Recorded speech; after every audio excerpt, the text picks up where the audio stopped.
Bonjour à tous, j'espère que vous allez bien. C'est reparti pour une nouvelle analyse des cryptos. Donc la dernière vidéo de la semaine va être consacrée au BTC, à l'Ethereum, au VET, au Link, au DOT, l'ADA, le BNB et le XRP. Avant ça, petit tour d'horizon des cryptos avec un marché plutôt haussier. Le BTC à 20 000 $ environ, l'Ethereum toujours au-dessus des 1000 $. Et puis on a un BNB à plus 5%, le XRP plus 1,22%, le Solana plus 4,45%. Allez, sans plus tarder, regardons ce qui se passe tout de suite sur le BTC et les principales crypto-monnaies.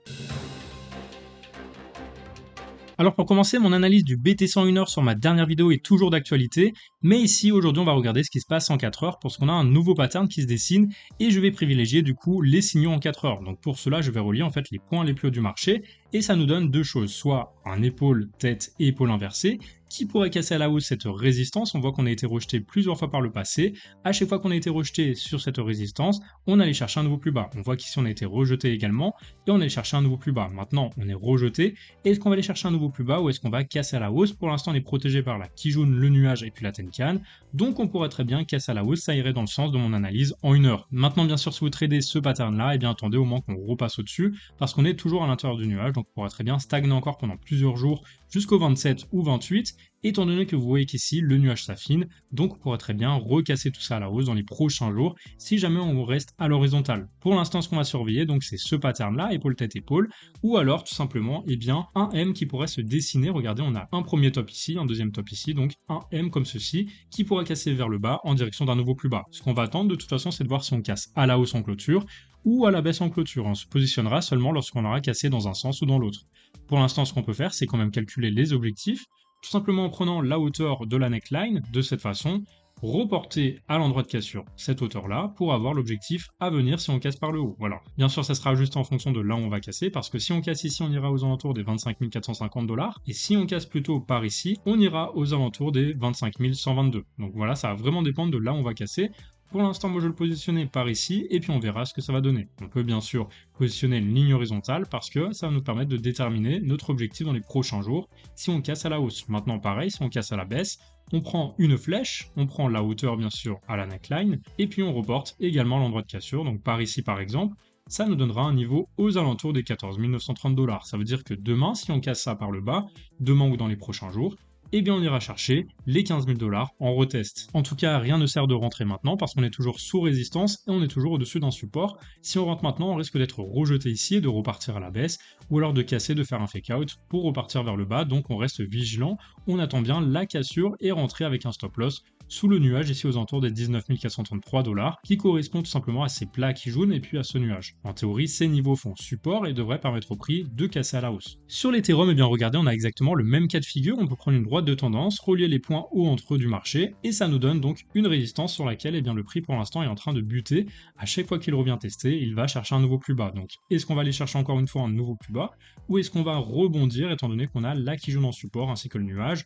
À voir dans les prochains jours. Dans tous les cas, on attend de se positionner en clôture. Tant qu'on ne casse pas, eh bien on reste vigilant parce qu'on peut toujours retester et recasser à la baisse vers un nouveau plus bas, étant donné qu'on a également donc soit un épaule inversé, tête et épaule, ou soit eh bien, M avec une cassure vers un nouveau plus bas. Donc on va surveiller tout simplement ce niveau de neckline aux alentours des 911 $, parce que si on casse à la baisse ce précédent support, on risquerait d'aller chercher un nouveau plus bas dans le marché. On va bien sûr calculer les objectifs. Pour cela, on prend la hauteur de ce qu'on va, avec bien sûr la résistance ici. Ça nous donne l'objectif, si jamais on casse à la hausse, on irait aux alentours des 1479 $. Donc bien sûr, je vais positionner une ligne horizontale, et puis on va attendre de voir si on va aller chercher cet objectif, si on casse à la hausse. Maintenant, si on casse par le bas, c'est la même chose. On prend donc la hauteur ici de ce pattern, qu'on reporte à l'endroit de cassure, et ça nous donnera cette fois un niveau aux alentours des 700 $. Donc à voir si on retourne vers les 700 $, ou si on retourne vers les 1485 $ environ.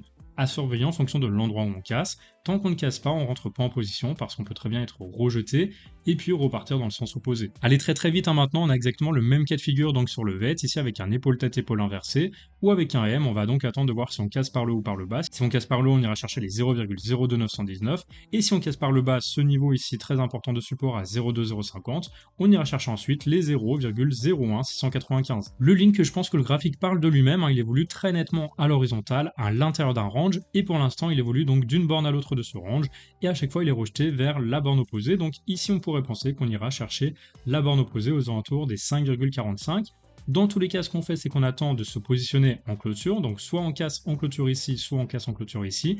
pour viser les objectifs que j'ai déjà tracés, donc soit les 10,01, soit les 4,08. Ça correspond à la hauteur bien sûr de la neckline, reportée à l'endroit de cassure. Le Polkadot lui il évolue dans un triangle et on attend donc de voir s'il casse cette trendline en clôture aux alentours des 7,90 pour aller chercher les 10,55 qui correspondent à cette hauteur. Maintenant si jamais on casse à la baisse ce niveau ici de support à 6,55, on aura un M avec du coup un nouveau plus bas aux alentours des 4,88 qui correspond également à cette hauteur reportée à l'endroit de cassure. Le Cardano, il évolue dans un pattern d'élargissement descendant à angle droit, on attend de voir s'il casse à la hausse en direction des 0,67 ou s'il casse par le bas en direction des 0,33. On attend bien sûr la clôture en dessous de cette trendline ou au-dessus de celle-ci pour se positionner en trade. Le BNB, on voit qu'il est très largement en range à l'horizontale à l'intérieur d'un épaule tête et épaule inversée ou alors d'un M, ça dépend où est-ce qu'il va casser, soit par le haut soit par le bas. S'il casse ce niveau de résistance à 234, on pourra viser les 286 $ qui correspond à la hauteur du range reporté à l'endroit de cassure. Maintenant si on casse à la baisse, malgré le fait qu'on ait la Kijun et le nuage en support, eh bien ça servira de résistance, ça entraînera le prix vers un nouveau plus bas par rapport à celui-ci